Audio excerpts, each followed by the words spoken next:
we on? Yeah. Okay. Assalamualaikum, Tashahau, Yapidiyarkinge Vanakkam.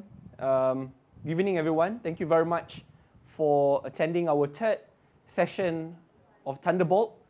So tonight's class, we will be focusing on public speaking. How do we deal with the common problem of stage fright? How do we master the confidence to speak in public? How do we speak confidently? How do we relay emotive messages successfully? These are all the issues which we'll be focusing in tonight's session. I've received a lot of comments coming from friends who watch our Thunderbolt session for the past two classes. And I know that some have advised me to try my best to stick to that 1 hour timeline. So I'll try my best. I apologize if I extend a little bit more. I know some of you are parents at home. Some of you have other prior engagements and meetings. So I'll try my best to keep it short and packed in that 1 hour session. So for tonight's class, my structure will be simple. I'll first focus on how do we deal with stage fright. The reason I want to focus on that because a lot of you have wrote in personally to me before.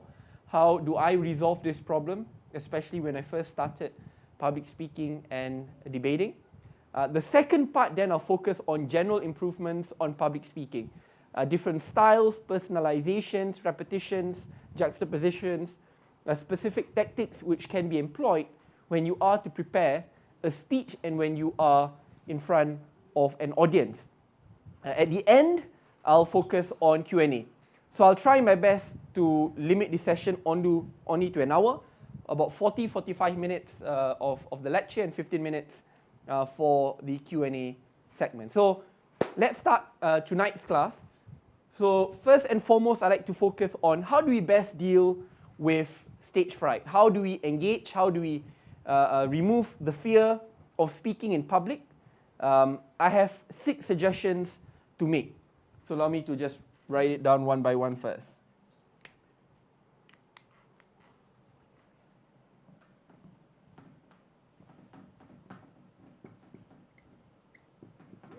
So instead of putting stage fright, simply put, why so scared to speak in public? Obviously, that's not the best English and grammatically correct of sentence, but I think it resonates with a lot of us. Before I go with the 6-point step, I just want to share that having stage fright is something which is common. Just because you may fear speaking in public, it does not make you weak, subpar, suboptimal. If we look at a lot of the more popular polling houses, it has shown that one of the greatest fears of a person in the top 5 list is fear of speaking in public. At times even higher than the fear of contracting an infectious disease. That means the fear of public speaking is real, it's common, and it affects all of us. And as we all know, that if we fail to convey a message properly, if we can't speak convincingly, if we can't speak well, especially when it's either a promptu speech where it's prepared or an impromptu speech, often it weakens your ability to get a job, it weakens your ability to be a convincing person. So that's why tonight's session is very, very important. But before we go into public speaking, obviously, we need to get rid of the fear of speaking in public first. So what I do is that I have a process before, which is the preparation, when I'm at the rostrum about to speak, and after. So before, during, after, 6-point plan. I want to start with the first one.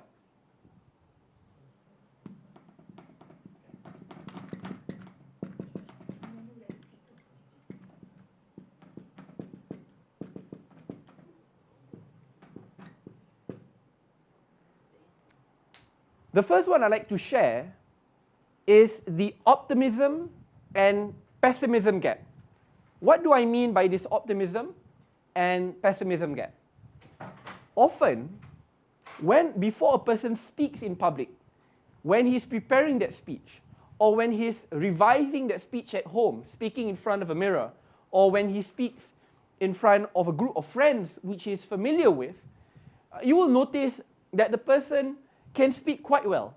For an example, for those of you who are attending this class, If you're speaking to your parents, often you'll realize that you have more confidence, that you can speak fluently, you won't stutter, you won't speak too fast, and your communication skills will get better. However, immediately when you think of speaking about the same topic, same issue, but you put a completely new random audience, you'll get that sense of stage fright. First is to understand that stage fright is a mental blockade. It's there in you, and when you fail to deal with it early, the wall gets thicker and thicker and becomes harder for you to break it, and it's harder for you to speak in public. So how does the first suggestion, which is this optimism and pessimism gap, deal with it? You'd notice one of the greatest fears when a person speaks in public is that in his mind, while he's speaking, or before he goes to the rostrum to speak, when he's preparing, is the continuous negative thoughts and imagination which hurt the person. Or what will happen if suddenly I say something stupid? What if suddenly I'm not convincing enough? What if suddenly I start to stutter in front of the audience? They'll think that I'm a really bad speaker. Often these thoughts are pervasive. It will be there, it's continuous, before, during, and after the speech. And there's something called a self-fulfilling prophecy. What is a self-fulfilling prophecy?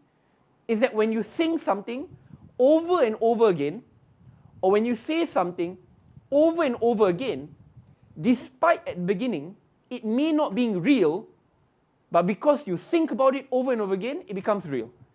And again, this is not me just saying something. You can look it up. There's proper research and literature around it, where if you keep on having these negative thoughts, even before saying it, it's more likely to happen.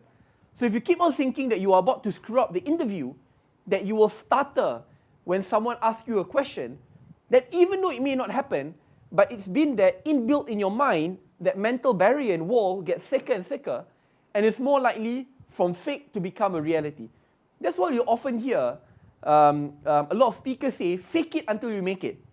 The reason why people say that is because while at the beginning you are faking it, faking optimism, so instead of thinking that every single negative scenario or thought which could potentially happen, oh my God, what if suddenly the guy thinks I'm wearing something weird? What if the guy thinks that I stutter too much? Convert that negative energy by faking false optimism.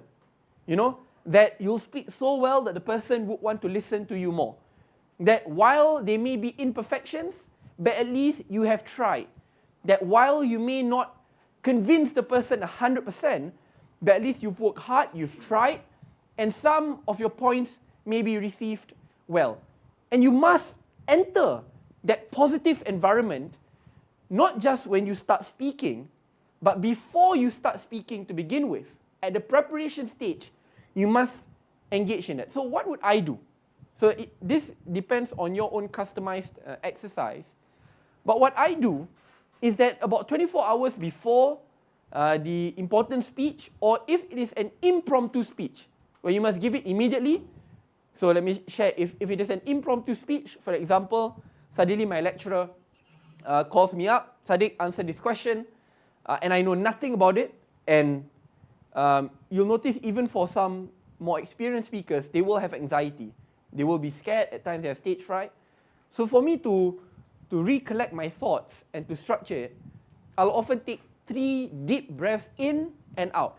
I'm not talking about the breaths which you are taking now, like, you know, very fast, at a very fast pace. Because when you do it at a fast pace, you won't realize and you won't focus on the actual in and out. But when you do it slowly, and you know it's 3 times, you force yourself to focus on the in and out process. And when you focus, you'll get a lot calmer when you are forced to present something which you may not feel comfortable with. So that's what I do.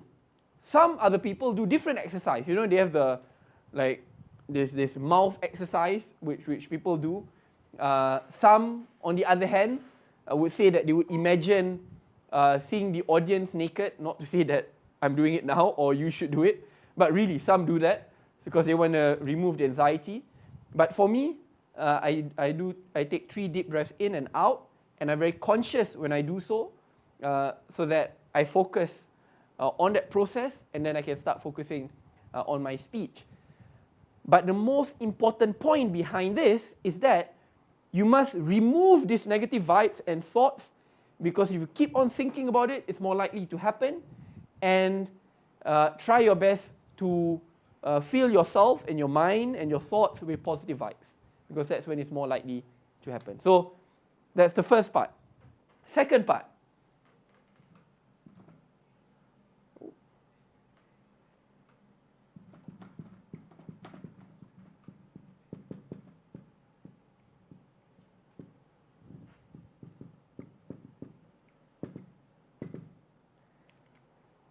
The second suggestion on how I personally deal with stage fright is that I'll invest quite a decent amount of time crafting a very good opening, a very good beginning.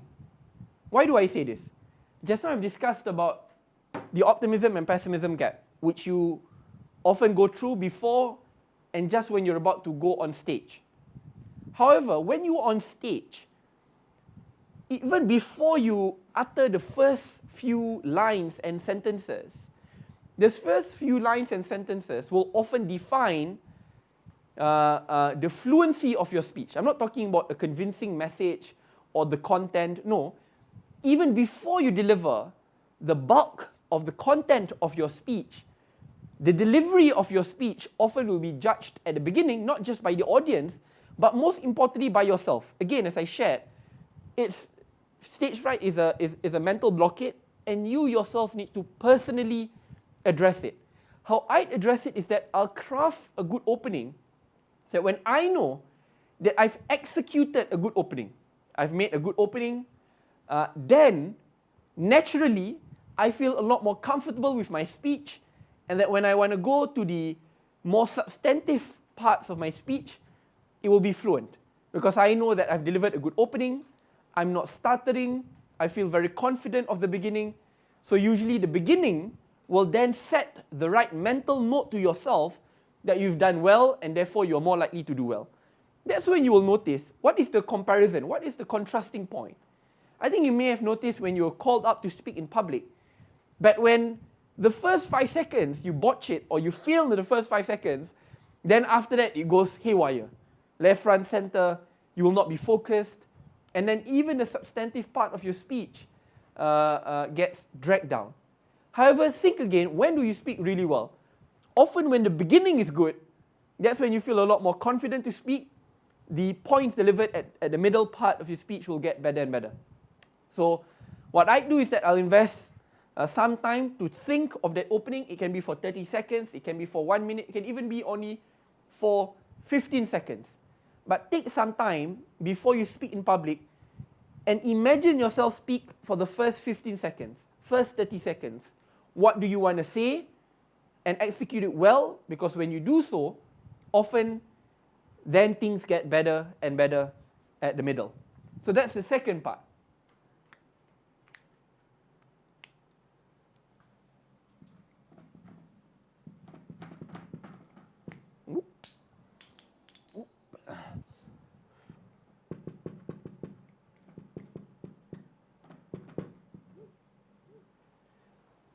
Third is on familiarity. What is familiarity?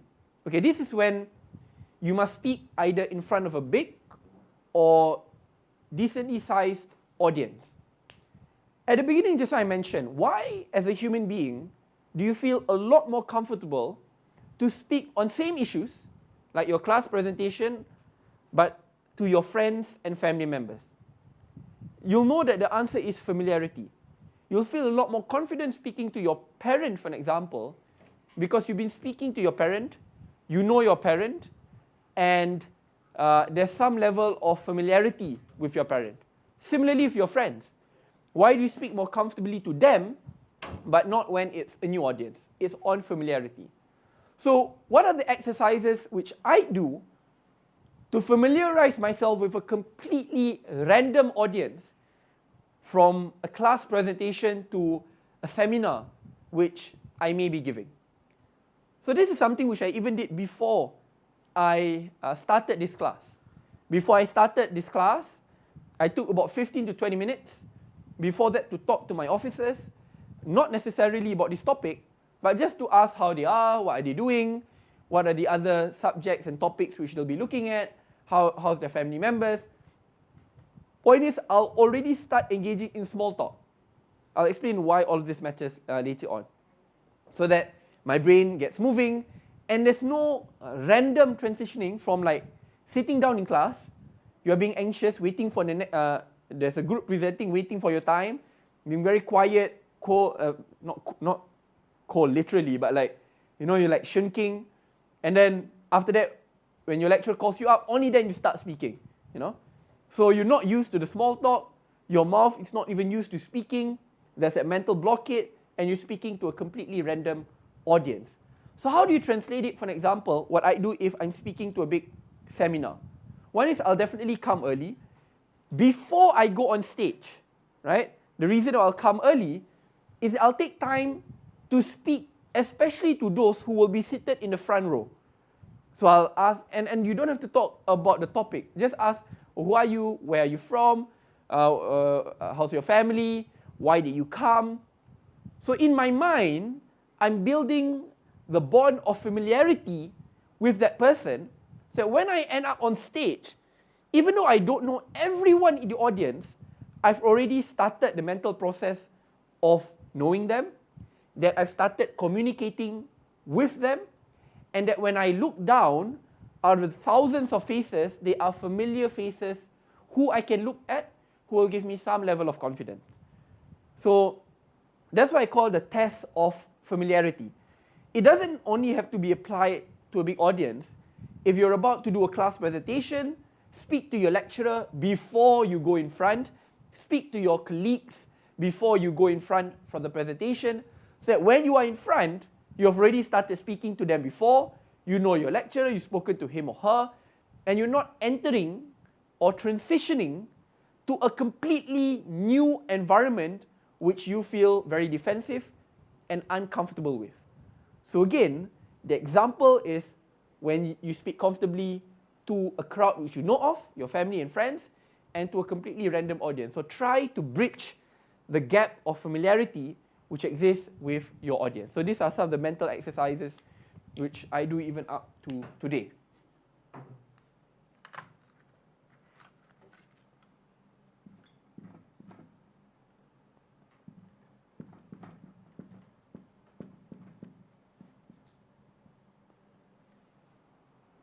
The fourth thing which I like to share is for you to invest in having a good structure.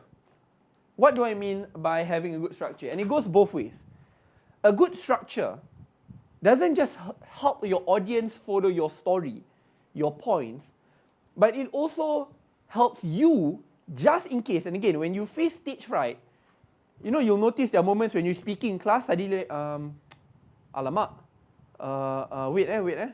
And then you look at your notes and then you don't know, wait, where am I at? And then after that, you start just randomly speaking, not knowing what's going on, right? So structure assists you to provide mental confidence to yourself that if you are to hit that brick wall of emptiness, you don't know what's going on, then you know where to transition, what to speak on after. So if you notice at the beginning of my speech just now, and of all the other classes which I've had last week, right? You'll notice I'll start off by telling you how the class will be organized. I'll tell you that we're going to focus on this first, and then we'll go to Q&A, and a continuation of lecture and a Q&A. And in the session, I'll focus on 2 broad things, or 3 broad things.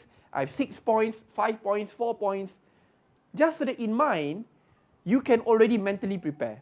You can already write it down in your notes. Oh, Saddiq is going to talk about 6 ways on how to deal with stage fright. After that, he's going to share 3 ways on how to improve on my public speaking skills. It becomes very structured. You are mentally prepared. But it's not just about the audience being able to follow my speech well, but it's actually very important for me to remove my stage fright.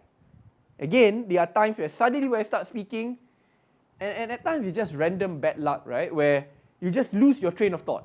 But when you invest in a proper structure, even if you suddenly go, your mind goes absent, you know, okay, fine, I'll forget to say, okay, I'm moving on to my next point.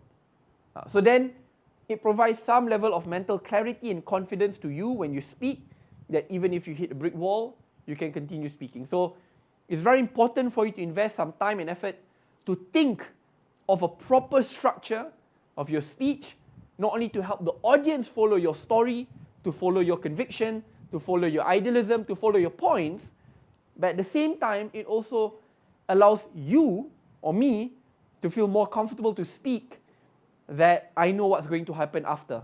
And there's a nice story behind it. So that's number 4.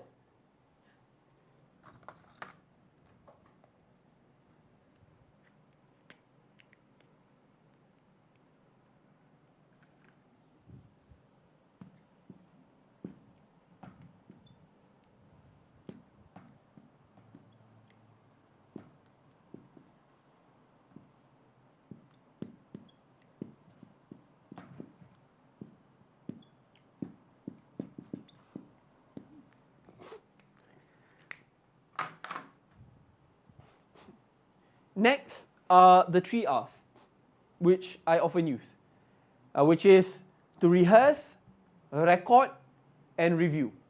I think rehearse is fairly simple. Is that before you speak, obviously you must train, prepare for all possibilities. Think of every single angle, which the questions which your lecturer may ask. What will happen if suddenly you go blank on stage? This kind of rehearsal will definitely help you. But I don't want to spend much time on this. Rehearse is fairly simple. And review is fairly simple as well, because you need to review your speech. But one part which is often understated, the importance of it is understated, is to record. And I learned so much from this, right?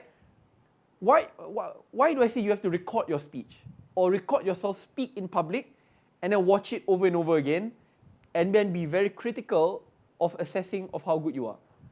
Because human beings are very complicated. They can be at times very optimistic and very pessimistic. At times it's never the middle. When you are very optimistic, you feel that you are very confident and you are very good. That, oh no, I really aced this speech. I didn't speak too fast. My emotions were well kept. My points were delivered well. On the contrasting end, you thought, oh my God, I'm horrible. That was the worst speech ever in life. I think the guy will hate me after listening to my speech.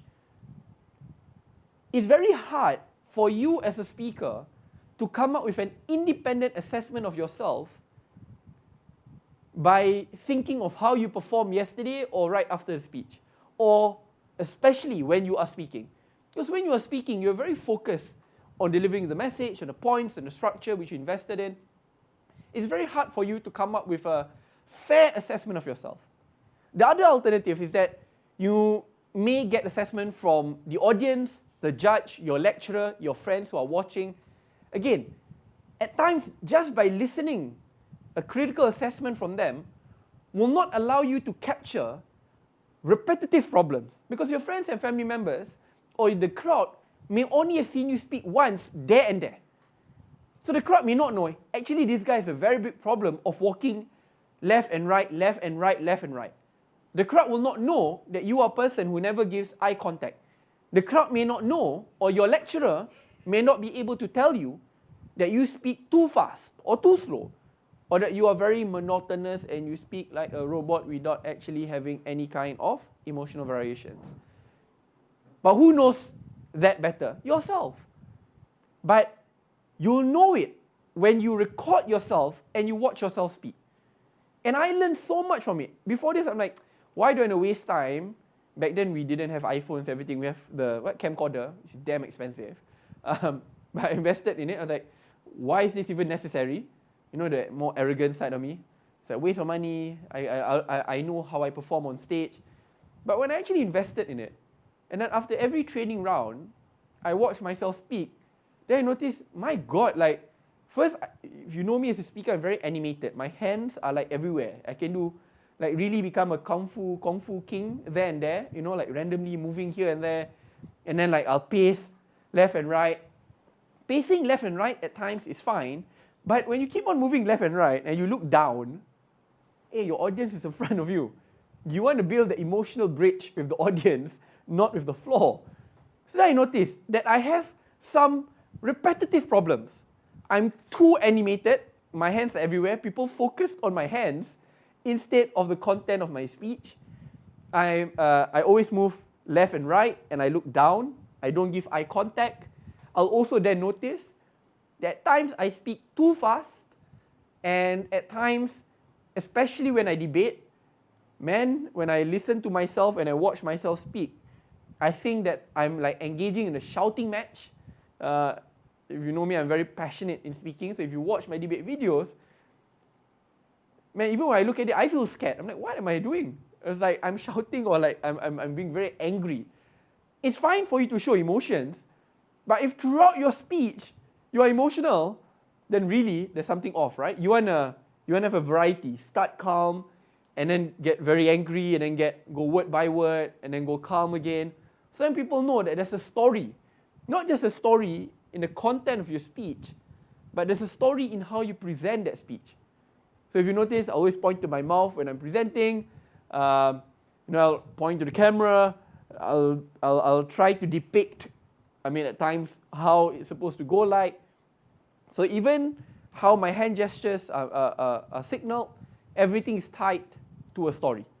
So best way you can get that is that when you rehearse, record, and then review how you speak, and that's when you can come up with a proper assessment on how you can improve your speaking skills. So instead of just relying on an audience or a lecturer which may not be familiar of your own personal problems, you know yourself best, or assessing yourself when you speak, which again, you can't focus on what are the repetitive problems because you're focusing on delivering the message. I think these 3 steps will go a long way in helping you improve as a speaker and to remove that stage fright. Final part, number 6.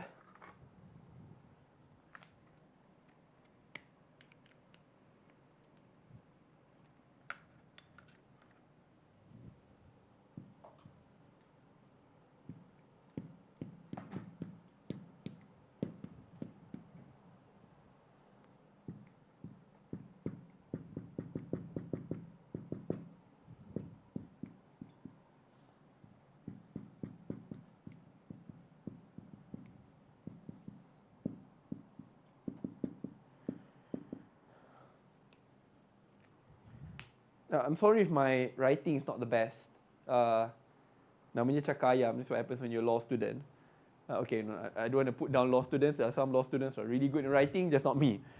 So, number 6 is on removing the mental blockade in your mind through seizing or utilizing every speaking opportunity available, from the smallest to the biggest of speaking opportunities.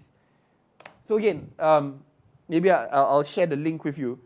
There's a study done that when a person, especially from young, is put down. For example, when I'm about to raise my hand, someone, no, you cannot speak.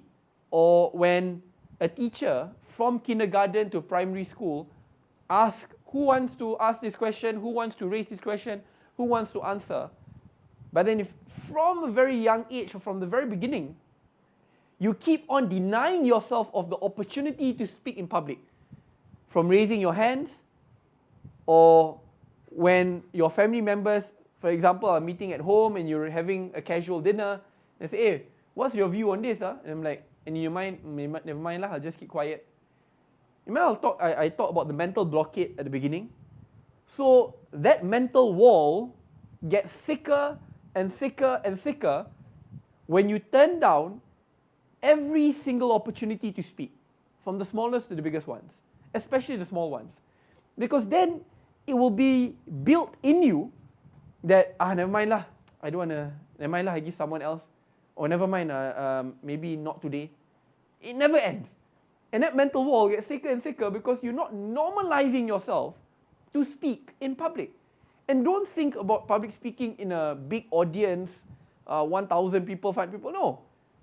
Even at the dinner table with your friends and family, if you don't take the opportunity to speak, how do you expect to transition to do a class presentation, right?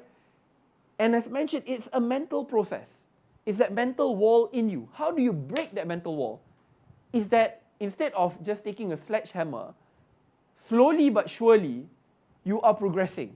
When you start, daring to take baby steps, now I'm actually daring to speak and ask questions to my family members and friends. Next, in a class, I'll start speaking up. When my lecturer asks for an answer, I'll raise my hand up. Then that mental wall gets smaller and smaller and smaller, and you feel a lot more confident to speak. This is unbelievably important, right? Because there's no easy way out. People say, what if I'm not used to public speaking, and then tomorrow I have a class presentation? So there's no really easy way out. Like suddenly, from being afraid to speak in public, 24 hours, suddenly you become the best speaker in the world. No, there's no easy way out.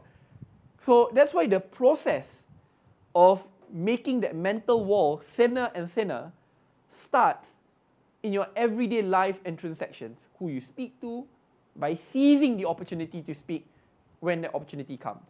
That's why for me, even when I always take Grab, so even when I commute, for example, from my house to Parliament, every day when I take Grab, I won't just be quiet. I'll strike a conversation with my Grab driver. Hello, uncle, where are you from? How are you feeling today? Oh, uncle, where you stay at, uncle? How long have you been driving Grab, uncle? That's small talk, but that small talk makes my mental blockade thinner and thinner. That after that, when I'm in Parliament, I feel confident, right? So it's a step-by-step process. Seize the opportunity when you get it. If there are no opportunities, make those opportunities.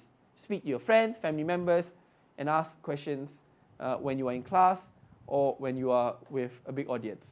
That helps. Okay? So these are the 6 key things which I did to remove that level of mental blockade or stage fright.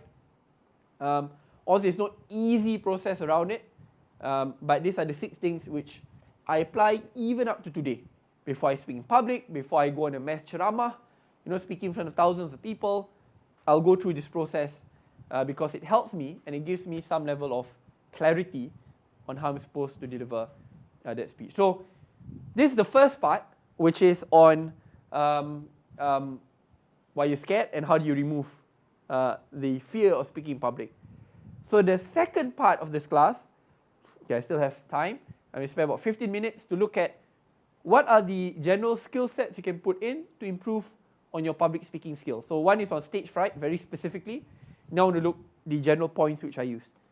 Just bear with me. Where's the eraser? Hilang. One moment. Saya ni kat belakang. Thank you.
First is on personalization and finding your mojo. What is your mojo?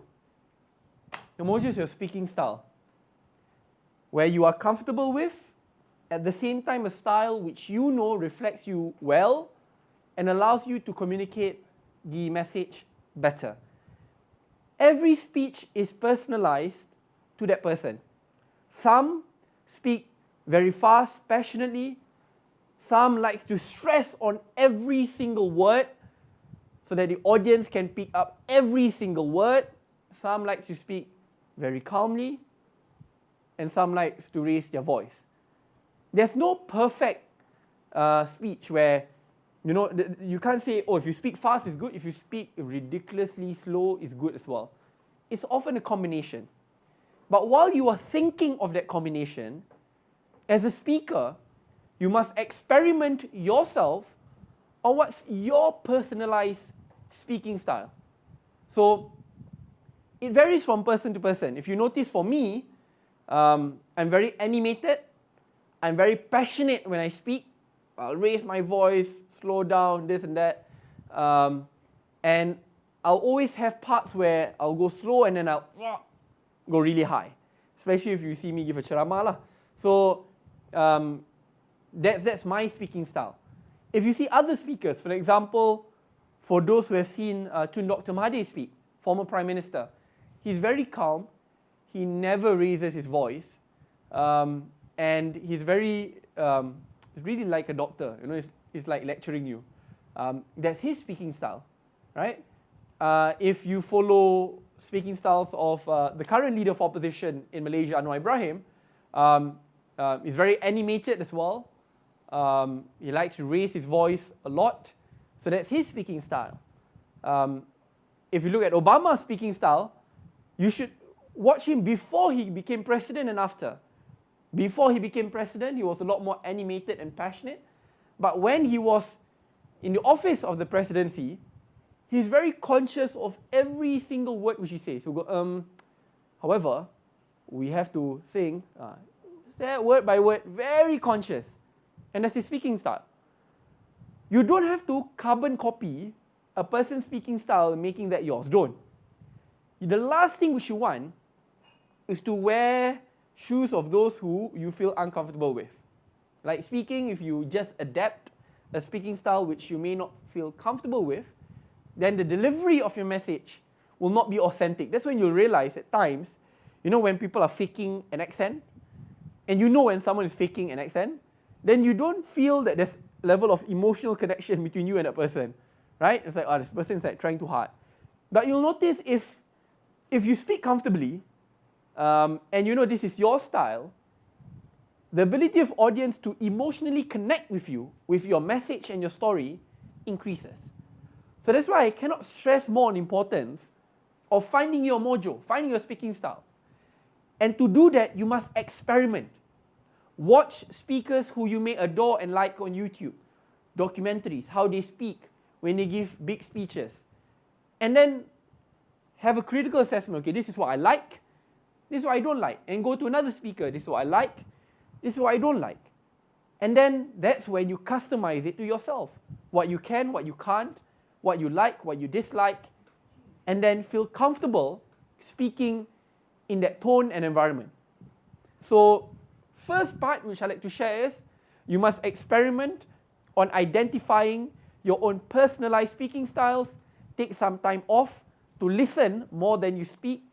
Listen to others, how they speak, and then what you think is best for yourself. So that's the first part. Yes.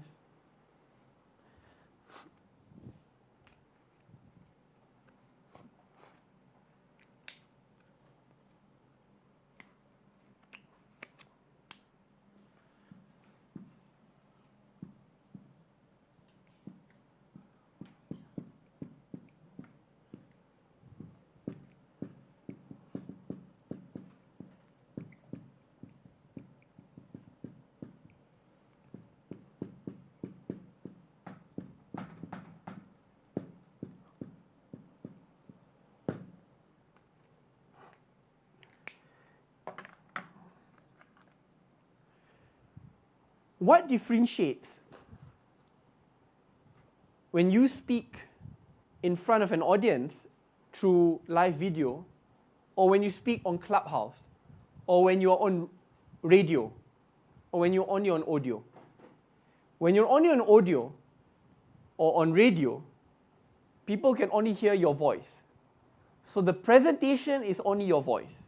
However, when you speak live, people can see whether you are looking at them, or whether you're attempting to build an emotional bridge. People can look how you dress, people can look how your hand gestures are like. It's a presentation, and that presentation is in totality. It's whether you're looking at them, your eyes, your hands, and also your voice modulations. I just want all of you to be conscious of this, because public speaking is not merely reflected in the content of your speech. Public speaking is a celebration of all your skill sets. How you use your hand gestures, how you signal through your eye contact, when do you modulate your voice, when do you go strong and when do you go slow, when do you go very emotional, like I'm scolding you, or when do you go calm. So it's a combination of all of this. Why is this important? It's all important because in order for you to capture, again, especially in the age of social media and smartphones, it has been proven that a person's attention span gets shorter and shorter in comparison to before. It's very hard to get the person's dedication for 1 minute to just purely listen to you. And becomes even harder when you don't try to build that emotional bridge in that communication by looking at that person in the eyes, or by being animated with how your hand gestures are like, not just, some will always will have one hand gesture, the Gong Si Fa Chia hand gesture, just hold and like this. Some will put their hands behind, this is the military hand gesture for 1 hour, senang diri kat belakang. Some, some will have the nasheed hand gesture, they'll do this. I noticed mine, my hand gesture was this hand gesture before. I like doing this. I like drawing circles with 5 fingers, which makes no sense. And I knew that just now when I was talking about, when I started recording myself, I'm like, what am I doing? So, point is, it's a whole presentation, and you must be conscious of all of that. I'm not going to spend a lot of time on eyes and hands. It's fairly obvious. I want to spend more time on the third one, which is on emotional variations and having emotional cards in the preparation of your speech. I'll also discuss about this in our next class on writing skills. I cannot stress more on importance on emotional cards. You'll notice some of the best speakers are definitely not monotonous. What is monotonous? When you speak like a robot, slow like this, for 2 hours or for 30 minutes in the same style, same voice modulation without changing. A person cannot understand that story. Even when you're reading a book, there are some parts when you read, the author wants to dramatize it. There'll be a lot more exclamation marks, and that's when there's more drama behind it. But when you're delivering an economic lecture, which is very cool, it's weird if you suddenly get very angry and the message doesn't get delivered if it is an economic message, right? So it's very important for you to consciously put in your speech emotional variations. What do? I don't have my highlighters with me. But back then, when I'm preparing my speech, I'll never write word by word. I'll have the structure, basic structure, 5 points. And then I'll have multicolored highlighters. I'll have pink highlighters, red highlighters, yellow highlighters, blue highlighters. Why does this matter to me? Because every time I look at the highlighter, for example, point number 2 is blue. Blue is where I'll go very calm and slow, trying to seduce you. Okay, not seduce but very calm and slow. When I go red, I see red, I have to go very passionate. Very passionate, so I'm very angry. I want to show that I'm very concerned on this issue. I want to fight on this issue. That's when politicians go, lawan, tetap, lawan. They don't go lawan, tetap, lawan. No, right? So that's red. When I go green, green is like I'm delivering an economic lecture for you to understand. And I'll put all of that in. Blue is when I'll go word by word. This is the greatest form of economic injustice in Malaysia's history. And after I go fast, right? Because I want everyone to focus on these few words. This is genocidal. This is a crime against humanity. Word by word. So immediately it will start in a person's mind. Stick in a person's mind. So this emotional variation is very important. And my way of signaling it, I'll have these emotional cards. So in my speech, or even when I'm presenting in class or to my lecturer, I'll have that.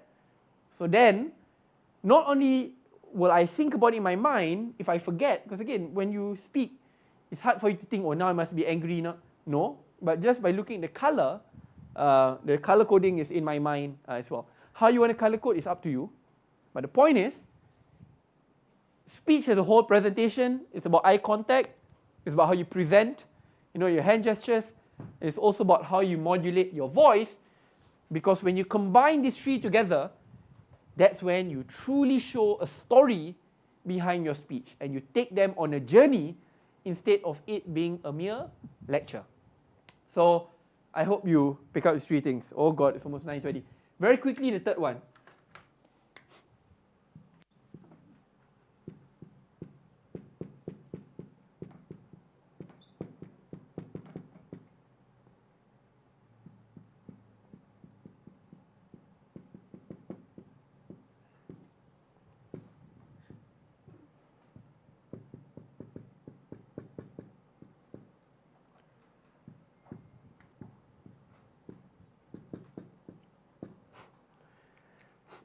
Oh, sorry.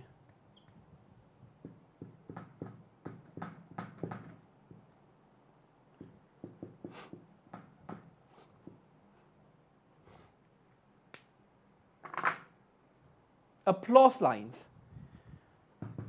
What are applause lines? Applause lines are exact sentences which you include in your speech, and when you say it, when you deliver it, it will most likely lead to the audience clapping. And this is very prominent for experienced speech writers. And I was a speech writer before. I used to write a lot for different ex-ministers. And this is one of the basic skill sets. And it also enables you to modulate your voice at the right time as well. Again, you'll notice if you watch a lot of Obama videos, he likes to tell stories. He doesn't like to give a lecture. He likes to tell stories, his personal life, da. But then there will be parts of applause lines which he will use, like for the 8 years of his presidency. He'll always go like, this is not, we're not the division of blue states and red states. We are the United States of America. That's an applause line, Because he doesn't go, we're not just a division of blue states and red states. We are the United States of America. Will you applaud? No. Even though it's the same line. Why? You go slow and then you go up. These are applause lines. How do you come up with applause lines to create a greater impact in your speech? So these are two skill sets which I often use. One is juxtaposition, or simply put, contrasting. Secondly, to add repetitions or rhythms or rhyming in your speech. So I'll start with juxtaposition contrasting. What is juxtaposition contrasting? It's that in a short sentence, you show is A or B, A or B, A or B. There's direct contrast. Remember I mentioned one of Obama's favorite lines. We're not a collection of blue states or red states. We are the United States of America. So you're thinking, we're not just divided by this, we are this. In Malaysia, we'll always use, we're not here to judge you on your race, whether you're Malay, Chinese, or Indian. We're here to judge on your character because we are all Malaysians, right? See, there's the racial element and there's the contrasting national unity. What are other popular contrasting points? You can just make things up. They say I'm lazy, but I'll prove to them that I'm diligent. They'll say that we will fail, but we'll prove to them that our collectivism will triumph over evil. They will say that we will. See, they will say failure, but we will succeed. They say this, we say this. Contrasting. Why is contrasting very important? And again, in order for you to do this, it cannot be a long line. You can't go, they say we are weak. However, we are strong because we have done this, we've proven this, we've proven this. It doesn't work. That's not contrasting. Contrasting is short and sweet and concise. Red state, blue states, United States of America. We're not just divided by race, because in the end we are united by our nationality. So it's very short, concise, message delivered. This is important Not only because you provide a very nice storyline before and after and summarized in a short line, but at the same time, it's also, best speeches, some of the best speeches delivered are speeches where audience can imagine themselves in a person's shoes.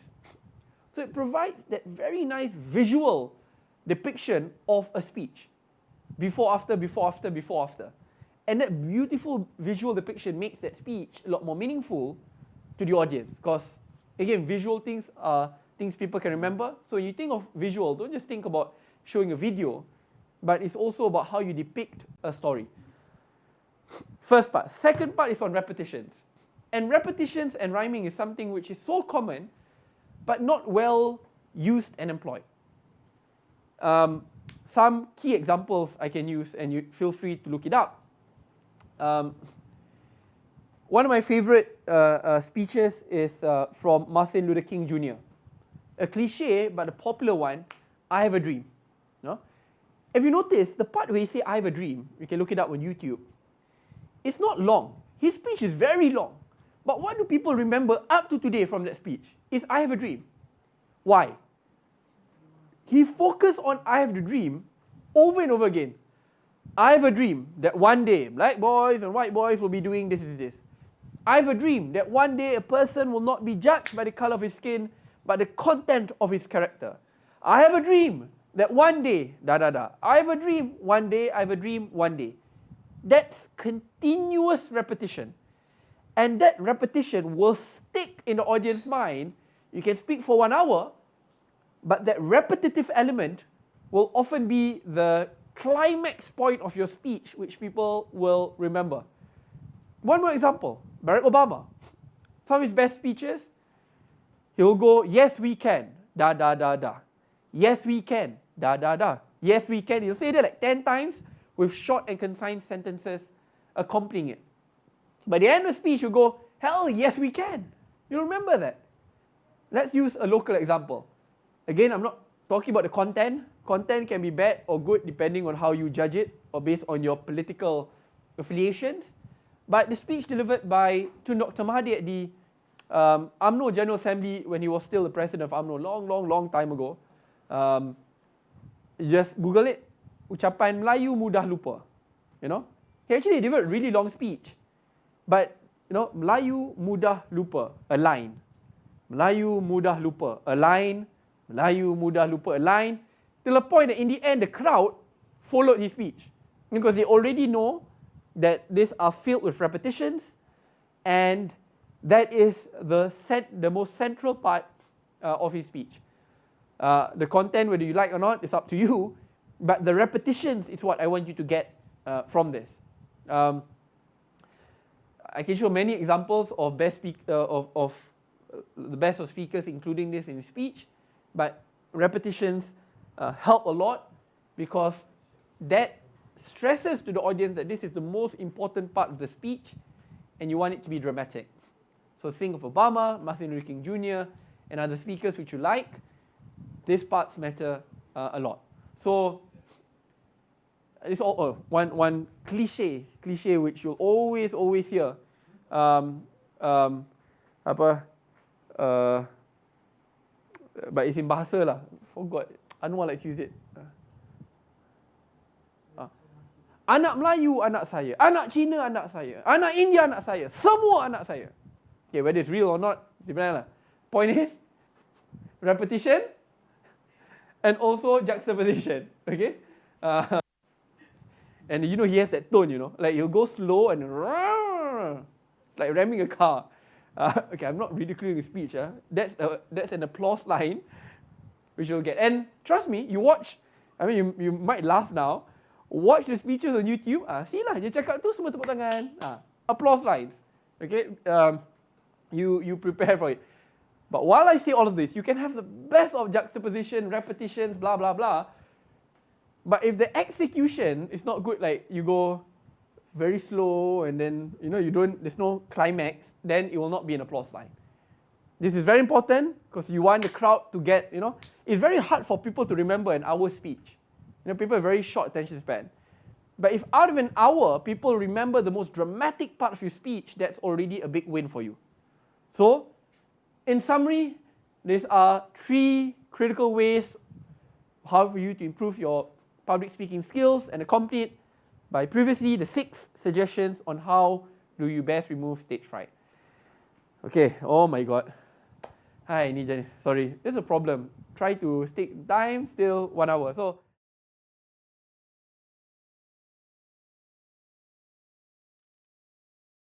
right. So for the First question. For the first question, Zitung, can you unmute and ask the question? Zitung. Hi. Hi. I would like to ask that how do you know that because how to say I've done quite a few not to say I have done quite a few presentation and speeches. So but I would like to improve better. So how do you judge or like say that oh I done a really good speech, or like how do you measure that? Is there a measure? pronouncing your name well. It's a very good question. Let's say I'm a judge or I'm the lecturer in a class. To be honest, it depends on the context of that presentation or that speech. Is it a scientific presentation? Is it an issue-based presentation on a very sensitive, emotionally sensitive issue, whether it's on gender empowerment, racially sensitive issues? Reason why I say that, because everything ties in together. As I mentioned, a presentation is not just about voice modulation, it's not just about the content of your speech, it's also about the story of how you take it through, the structure of that presentation. The point is, by the end of your presentation or the end of your speech, I would remember, for example, if you are preparing,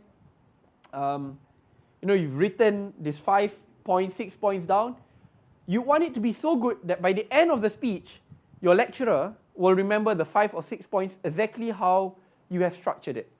And the parts where you want it to be more dramatic, the repetitions and juxtapositions, that even though you title your speech something else, but your lecturer will remember it as I have a dream, because of how you signal it.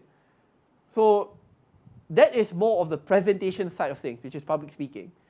However, if you ask me, I'm a lot more of a content person. That's why if the content is good, I know it's well researched. I know that if you've worked, and it's not just you suddenly coming in front and tangan kosong and you just speak. No, just by listening to you, I can know that you are prepared. Not just when I engage in a Q&A segment with you, but how do you go about the point? Do you have examples, illustrations, case analysis to put forward? All of this shows preparation and seriousness in delivering a particular message. Then tying it together with good public speaking skills, the whole presentation which we talked about before, I think that then it becomes a very good presentation. So yeah, but regardless, good or bad, last thing which you want is to be thrown off is suddenly you see the lecturer grinning, as if he or she doesn't understand your speech, and then you get thrown off. Don't. Again, this is your stage, it's your circle or square, whatever you put it. Own it up. This is your stage, your time. Don't let someone throw you off, because when you start speaking, that's your moment. So yeah, thank you very much. Right, so for the next question, Aiman Izzat. Aiman Izzat. Hello, I hope everyone can hear me well.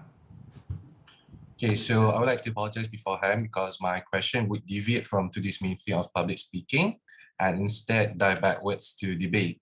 So my question to you is that as you progress throughout your debate career, you will encounter some of the most notorious and peculiar motions ever. And mine happens to be one which involves tongue twisting motion, or in Bahasa Melayu, we coin the term usul semantik. So my question to you is, how do we, especially the first speaker, interpret and construct a compelling narrative, but also relevant? For instance, with the motion, climate crisis, Cologne, this house believe that Greta Thunberg is our Luke Skywalker, for instance. So again, how do you do that? Before I finish, I would like to just give a closing remark. Is that I just want to say I truly admire for what you're doing today, and thank you very much for sharing a lot of insight. And I pray that you stay long enough in politics so that inshallah one day I am blessed enough to have a chance to work or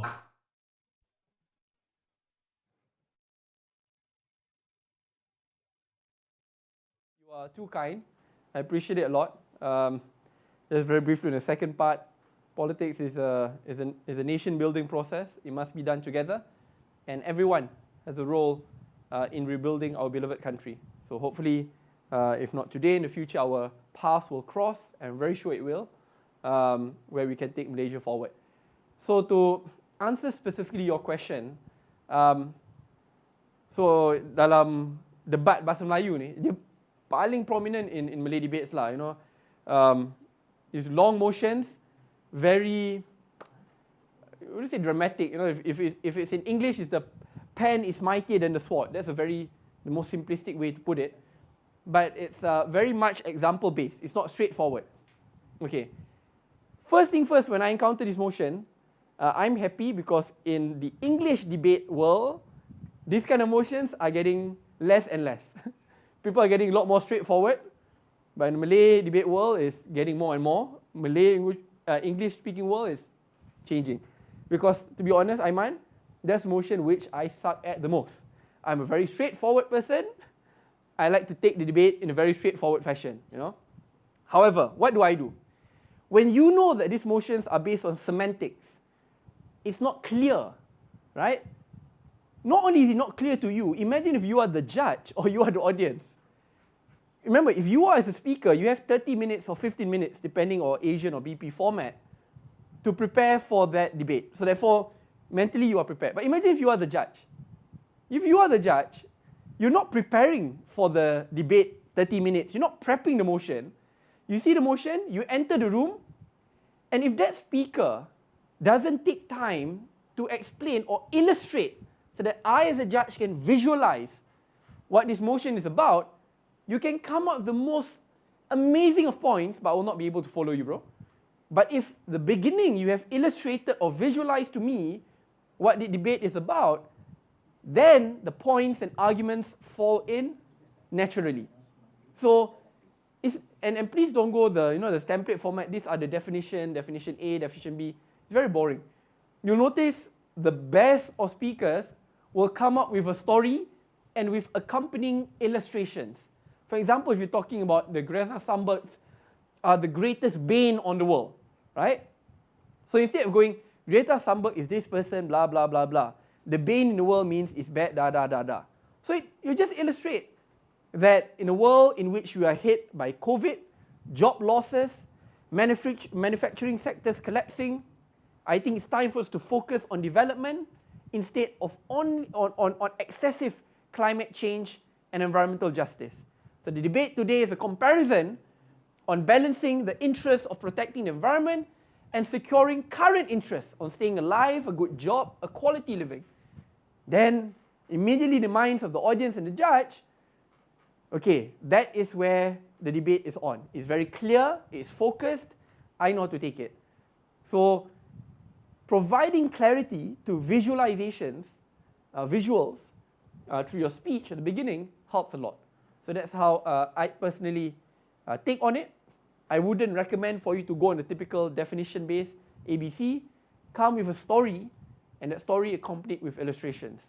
Then it becomes easier for people to take it forward. So thank you very much. I appreciate the question. Hopefully, we can meet up in real life in the future. Thank you. Last question. Right, so for the last question, Karisha. Thank you for this. My question is that what makes you take the first step into doing this?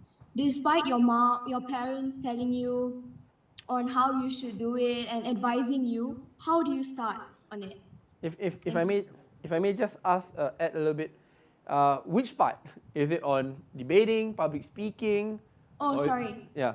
It's on public speaking. Like, how do you start? Do you start a conversation probably with your family or your friends or your teachers or something? Yeah. Thank you. Thank you very much, Karisha. At times, as I mentioned, it's about seizing the moment. So it's about seizing the moment and creating moments and opportunities. Often, these opportunities are presented when you least expect it. You know, when you are talking at the dinner table, having dinner with your family, and then you start the conversation first. Or when your parents are talking about something and you add on, or you add on to the conversation. Or in class, when someone is discussing about a very complex issue, and instead of just keeping quiet, you raise your hand. Sir, what do you think about this angle, A, B, C, D, F, G? So it's about really random opportunities will come and you seizing it. There are also times where you have to create it on your own, right? So this is where you tell, if you're talking to your parents, can I please take 5 to 10 minutes of time? I want to talk about this. If it's your friends, you're having lunch with them, hey bro, you know, I actually encountered this problem, explain it. So that's where you create those moments and opportunities. But while we talk about that, when you are preparing, I'm presuming you're asking about one of the points which I made just now, about removing the mental blockade.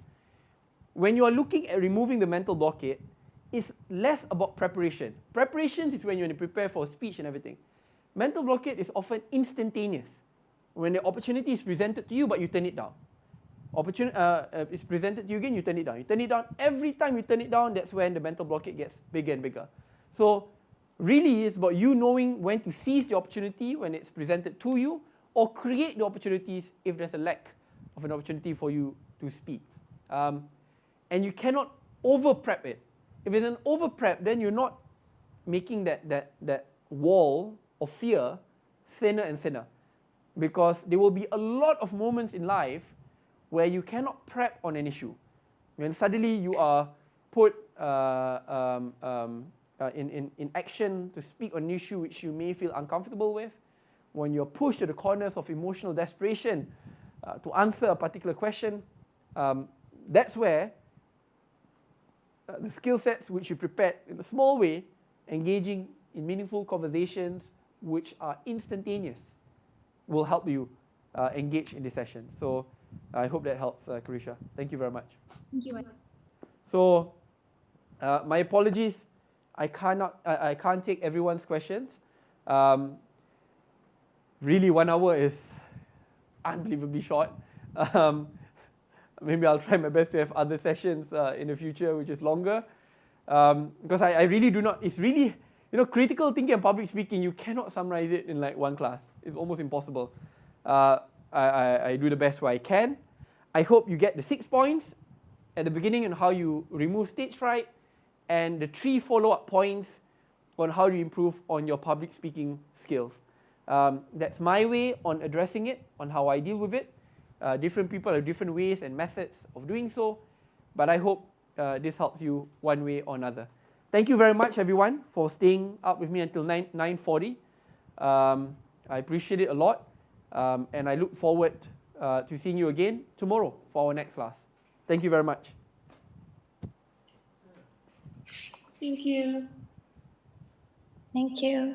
All right, so thank you everyone for tuning into the class. So don't forget, practice, practice, practice, so that now you have 2 skill set that you can practice, which is your critical thinking, and then use it in your public speaking. So just a reminder for everyone. The first reminder is in regards to the video. So for those who joined in the class late, or some of you guys who might have technical difficulties with your internet connection or so on, we will upload the video on Telegram just like we did last week. So the second important question is, I think you guys, those who have submitted your discipline for champion. So this Monday, we will be publishing on social media our 10 winners. So stay tuned, follow YB Saddiq's page, and then we will be announcing who are the 10 winners in regards to their discipline for champion. And the most important thing is, don't forget to visit syedsaddiq.co to get your merchandise. So if you're interested, do join in and check on the website and get your items there. And to share, anything is possible. Amsha was one of my earlier students, especially when I was still in foundation, CFS IUM. And I remember when he first joined, he could barely speak in English. He has this ridiculously thick Utara accent from Penang, daripada Pematang Power. and he was a very timid guy, but he has the willpower. And now he has improved so much. However, he's still supporting a sucky team, which is Liverpool. So there's a bad part which he will never change.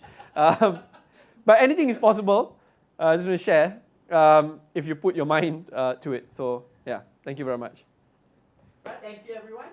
That's all for today. Thank you. The 2 weeks in.